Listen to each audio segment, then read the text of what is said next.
외교 관계를 시작했습니다. 또한 6.25 전쟁 당시에는 대만 측에서 스스로 참전하여 공산 세력과 함께 싸워주겠다고 선언하기도 했습니다.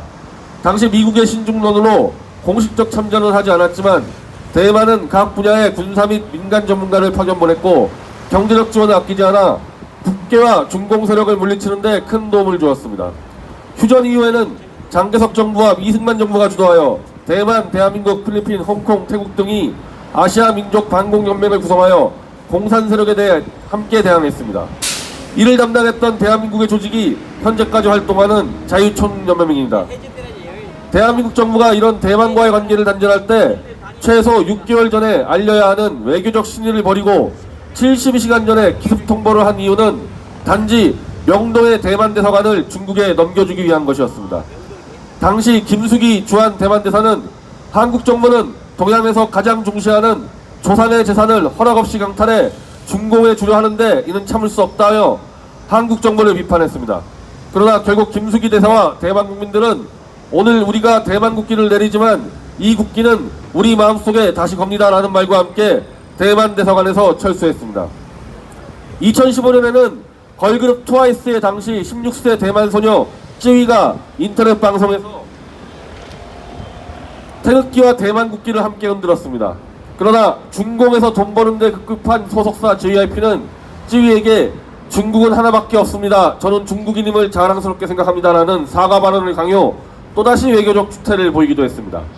대한민국 정부와 민간 모두 대만과의 관계에서 헛발질하는 사이 대만은 꾸준한 외교적 노력으로 독립국가의 위상을 지켜왔습니다.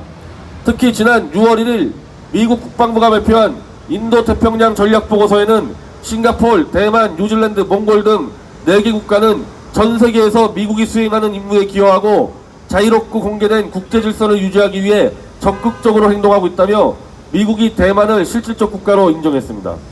또한 대만에 대한 중국의 계속된 압박 캠페인을 감안할 때 우리 미국과 대만의 파트너십은 필수적이라며 국방부는 대만의 충분한 자기 방어 능력을 유지하기 위해 필요한 국방물자와 서비스를 전폭적으로 제공할 것이라고 했습니다. 이런 대만에 비해 오히려 중공편에 서 있는 문재인의 대한민국은 미국의 파트너십 국가에서 배제되어 있습니다. 무작정 중공편에 서서 대만을 괄시하던 대한민국 정부는 이제 미국 트럼프 정부가 주도하는 미국의 새로운 동아시아 질서에서 왕따가 되어가고 있습니다. 특히 대만과의 관계를 단절할 때 자행한 외교적 무지와 결례를 최근 일본에도 그대로 반복하다가 군사적 경제적 보복을 받을 위기에 처했습니다. 미국과 일본에 배척받으니 북한 김정은이 연일 미사일을 쏴대고 중공과 러시아의 전투기와 군함이 수시로 대한민국 영해로 진입해도 속수무책입니다. 겁먹은 문재인은 대통령 주재 국가안보회의 NSC조차 열지 못하고 있는 형편입니다. 대한민국의 절체절명의 위기 속에서 우리는 잘못된 첫 단추를 다시 깨어야 합니다. 바로 장개석 총통과 김구 선생, 이승만 대통령 때부터 발전시켜온 대만과의 국교를 다시 정상화해야 하는 것입니다. 최근 홍콩에서의 자유화 운동이 불길처럼 번져갑니다. 바로 약 70년 전 장개석 이승만 정부가 구축한 아시아 민족 반공연맹의 가치가 다시 필요한 시대가 도래한 것입니다. 이러한 반공과 자유의 가치를 통해 일본과의 관계도 회복하고 미국과의 동맹도 더 돈독히 할 수 있습니다.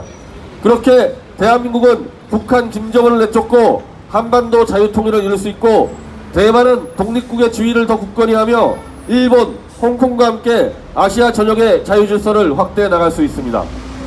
1992년 8월 24일 대만인들은 대사관 앞에서 국기를 내리며 가슴속에 국기를 걸어두었습니다. 2019년 대한민국 국민들이 대만인들 가슴속에 걸어둔 국기를 꺼내 함께 내걸어야 합니다. 어차피 외교도 사람이 하는 것, 사람으로서의 도리부터 다해야 외교도 풀어나갈 수 있고 대한민국이 생존할 수 있는 것입니다. 2019년 8월 13일 변희재 미디어워치 대표고문.